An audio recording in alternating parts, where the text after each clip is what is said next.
जी आपके चरणों में कोटि कोटि प्रणाम। महाराज जी, हमें अपने भौतिक इच्छाओं की बातें दूसरे लोगों से क्यों नहीं करना चाहिए? आज की त्याग की चर्चा से ये प्रश्न आया। क्योंकि उसकी सत्ता दृढ़ होती है। तो ये आगमा पाइनो अनित्य हैं। अगर इनको हम बार बार चिंतन करेंगे, इनकी वार्ता करेंगे, तो हमारा हृदय इनमें आसक्त हो जाएगा, इनमें महत्व बुद्धि हो जाएगी, इनकी सत्ता दृढ़ लगेगी और यही हमारा नाश है, यही हमारा पतन है। विषयों का चिंतन, विषयों का भोग, विषय वार्ता, विषय लालसा, यही हमारी बार बार जन्म और मृत्यु का कारण, दुर्गति का कारण यही है। इसीलिए इनकी ना तो वार्ता करनी है। तो बोधयंता परस्परम, भगवान कहते हैं परस्पर मेरी वार्ता करो, तुम्हारी वाणी पवित्र हो जाएगी। अगर आपको भोग चाहिए तो जो भोग प्रभु को समर्पित किए जाते हैं, प्रसाद बनाकर उनका सेवन करो। धर्म युक्त, धर्म की सीमा के अंतर्गत भोग, तो वो किसी से कहने की जरूरत नहीं है, भगवान से भी मांगने की जरूरत नहीं है। क्यों? क्योंकि भगवान से हम सत्य वस्तु मांगे कि भोग मांगे। एक जैसे गरीब आदमी है, वो किसी चक्रवर्ती सम्राट के पास जाए और उससे कहा जाए तुम्हारी जो इच्छा हो मांग लो, कहेगा 1 साल का भैंस गाय का चारा दे दो, 1 साल की रोटी की व्यवस्था कर दो। पर ये नहीं समझ रहा कि चक्रवर्ती सम्राट अगर वो ये बोल दे कि आपको जो भावे सो दे दो, तो इतना दे देगा कि तुम जीवन भर खा नहीं पाओगे। ऐसे ही हमारे भगवान सुख समुद्र हैं, ज्ञान समुद्र है। हम अज्ञानी जी पता नहीं क्या मांगे, उसकी सत्ता नहीं जो हम मांगेंगे, तो हम उन्हीं के ऊपर छोड़ देते हैं कि प्रभु आप जैसे प्रसन्न हो और जो प्रसाद आप दीजिए। तो फिर हम मांगे भी क्यों प्रभु से? कोई अज्ञानी है क्या? वो सर्वज्ञ है, जानते हैं, जो उनको उचित लगेगा वो करेंगे।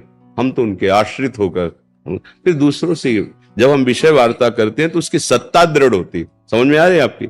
अगर भजन नहीं करते तो क्या समझ में आएगा? अध्यात्म वार्ता है। हम अंदर से समझते हैं कि मेरी इंद्रियों की कमजोरी है, निकल जाओगे, और उनकी सत्ता दे दी, हर्षित होकर भोगे तो अनंत जन्म हो गए उन्हीं भोगों को भोगते हुए। माया की एक बड़ी शक्ति है जिसका नाम है विस्मृति कराना। परसों आप मध्याह्न में क्या पाए थे? परसों पर विस्मृति करा रहे, तो पिछले जन्म में आप क्या थे? देखो, उसका काम, माया का काम है विस्मृति कराना। मतलब बार बार मां के गर्भ में भयंकर दुख भोगे हैं, बार बार नाना प्रकार की भोग वासनाओं में हम दंड भोगे हैं, लेकिन विस्मृति है सबकी।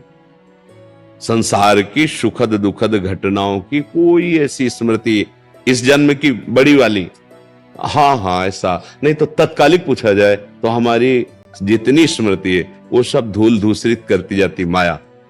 और भक्ति का क्या कार्य है? स्मृति प्रदान करना, सत्य वस्तु की स्मृति। जैसे संपूर्ण गीता सुनने के बाद श्री अर्जुन जी कह रहे नष्टो मोहा स्मृतिर लब्धा। माया का काम विस्मृति। तो आपको लगता है कि अगर मैं भोग लूं, ये वस्तुएं हों, मैं इनका स्वामी हूं, तो मैं सुखी हो जाऊं। कितने वर्ष, कितने दिन? जब हमारी मृत्यु आनी ही है, शरीर छूटना ही है, तो हमें वो वस्तु प्राप्त करनी है जो सनातन हो, जो नित्य हो, और जहां दुख का लेस ना हो। वो है भगवान का नाम, वो है धर्म के आचरण और भगवान की भक्ति युक्त जीवन। ये मांगो, इसके लिए कभी कोई रोक नहीं है। हाँ चलो, अगर सांसारिक बात भी मांगनी है तो सांसारिक पुरुष से नहीं, भगवान से कहो और उनको एक छूट दे दो कि उचित लगे तो दे देना, मेरी मांग ये है। अगर मैं फंसूं और नष्ट हो जाऊं तो मेरे मांगने पर भी मुझे मत देना प्रभु। भक्तों की जो भावनाएं होती हैं, भगवान ने उनको भी अपना ही माना है, जो अर्थार्थी हैं, जो आर्त हैं, जो जिज्ञासु हैं। पर ज्ञानी को अपनी आत्मा कहा है, अर्थात मैं ही ज्ञानी हूं। ज्ञान स्वरूप ब्रह्मविद ब्रह्मवि भवति। आपको समझ में आ रही है हमारी बात? जी जी। हाँ, तो हम ये कह रहे हैं कि किसी से कहने की क्या जरूरत है, क्योंकि इनकी सत्ता नहीं है। जब हम इनकी चर्चा करते हैं ना, तो इनकी सत्ता दृढ़ होती है। अब देखो, जैसे अंदर कोई विकार आ रहा है और आप सत्संगी हो, ऐसे नहीं, तेरी सत्ता ही नहीं, अब तू मेरा कुछ नहीं बिगाड़ सकता, राधा राधा राधा। वो स्फुरित होगा, जलाएगा, खत्म हो जाएगा। फिर स्फुरित होगा, अब उससे कम जलाएगा, फिर खत्म हो जाएगा। फिर स्फुरित होगा, फिर और कम जलाए। एक दिन आएगा कि स्फुरना बढ़े, हम गिरते चले जाते हैं। इसलिए कहा गया कि आप अपनी इच्छाओं का दमन कीजिए, ना कि इच्छाओं को प्रकाशित कीजिए। अच्छा, जैसे जैसे आप इनको सत्य मानने लगेंगे तो फिर दुख भी सत्य हो गया, नरक भी सत्य हो गया, पापाचरण भी सत्य हो गया, वो तुम्हें भोगने पड़ेंगे।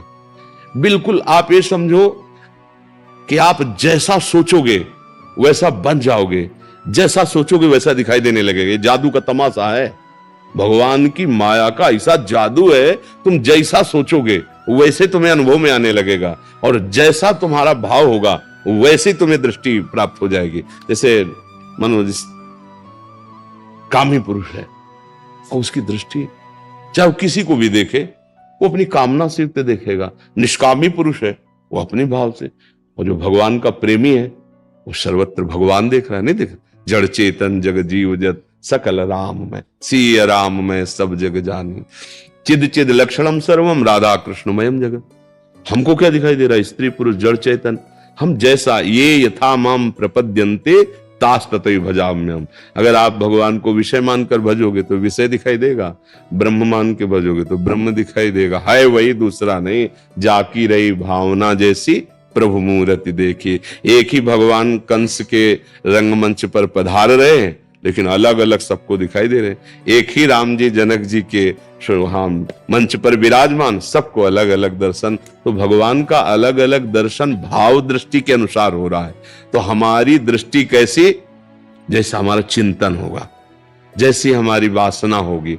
तो हमारी वासना गंदी है, शरीर भाव है, भोग में सत्यत्व सुख बुद्धि है, इसलिए मना किया जाता है कि आप अपनी इस बात को समझो। अगर इनको आप नित्य मानोगे, इनको सुखद मानोगे, इनको सच्चा मानोगे, तो इसी में फंसे रहोगे, कभी निकल नहीं पाओगे।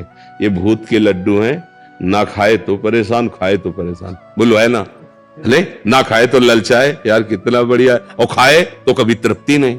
भूत के लड्डू है, हाँ तो एक भूत लगाओ तो परेशान है, तो पंच महाभूत लगे हैं नहीं? एक भूत लगाओ तो आदमी झाड़ फूक करवा ले जा ले क्या क्या, और यहाँ तो पंच महाभूतों का नशा चढ़ गया है कि मैं देह हूं, देहाभिमानी, पंचभूतात्मक रचित इस देह को मैं मान करके इंद्रियों के साथ भोगों में विचरण कर रहा है। बड़ा समस्या है। अब ये चूंकि अध्यात्म है, बिना भजन के इसका रहस्य समझ में नहीं आता है। सत्य मार्ग का अवलोकन, सत्य वार्ता, ये तो भगवान की कृपा है कि आप यहाँ सुनने आए हो, यहाँ बैठने आए हो। नहीं, सत्य शास्त्रों के वाक्य और संत जो भगवत अनुरागी जन है उनका सत्संग बड़े दुर्लभ हैं। अगर आ भी जाए तो कुछ ले नहीं पाते, तर्क वितर्क देहाभिमान, और अगर पकड़ ले महत्संगस तो दुर्लभ हो पर अगम्यो दुर्गम हो। अगर आप उनकी बात समझ गए तो अमोघस्य है, निश्चित आप परमानंद में डूब जाएंगे। देखो जब पारस मणि मिल गई तो 100-200 ग्राम सोने की कोई बात रह जाती है क्या? पहाड़ बना लो, पूरी सृष्टि बनाने वाला प्रभु अगर मिल जाए तो आपके पास कमी क्या रह जाएगी? तो हम घाटे में हो जाते हैं। जब प्रभु से कहते हैं कि हमको ये वस्तु दे दो, ये पदार्थ दे दो, तो हम घाटे में हो जाते हैं। जब 10,000 वर्ष तपस्या की श्री करदम जी ने, भगवान प्रसन्न हुए। भगवान ने कहा क्या आपकी इच्छा है?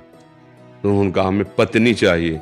तो भगवान के आंसू आ गए, उसी से बिंदुसर बना। भागवत में पढ़ के देखना, बिंदुसर का जो प्रादुर्भाव हुआ भगवान के अश्रु से हुआ। कि गजब है, मेरी प्राप्ति के बाद भी है। तब कहा कि ठीक है, आपने पत्नी के लिए मेरी आराधना की तो विश्व सुंदरी और परम पावन करने वाली महाराज मन और शत्रुपा से प्रकट देवहूति नाम की कुमारी आएंगी और तुम्हारा वरण करेंगी। और फिर आगे वाली बात स्वयं कह रहे हैं कि मैं स्वयं पुत्र रूप में आऊंगा और तुम्हें उपदेश करके तुम्हारा उद्धार करूंगा। देखो भगवान के लिए कामना जो भगवान से की गई, तो भगवान ने अपने आप ठेका उद्धार का भी ले लिया और कपिल भगवान के रूप में अवतरित होकर सांख्य योग का, प्रकृति और परमात्मा का बड़ा सुंदर उपदेश करके श्री करदम जी को परम पद प्रदान किया। तो अगर हम कोई चाह भी करें तो भगवान से करें और भगवान के ऊपर छोड़ दें, तो वो चाह के साथ, जैसे संखिया जहर है, खाएं तो मर जाएगा, पर जैसे दमा आदि बड़ी बड़ी बीमारियां हैं, जब वैद्य उसे शोध कर अन्य औषधियों से मिला के देता है तो रोग निवारण, ऐसे विषय हमें मार देगा। और वही विषय जब भगवद अर्पित प्रसाद हो जाता है तो प्रसादे सर्व दुखा नाम महानिरस्य उपजाते। इसलिए रोकते हैं कि असत वस्तु की सत्ता को दृढ़ मत करो, ना सतो विद्यते भाव, ना भाव विद्यते सता। समझ पा रहे आप जी? राधा राधा।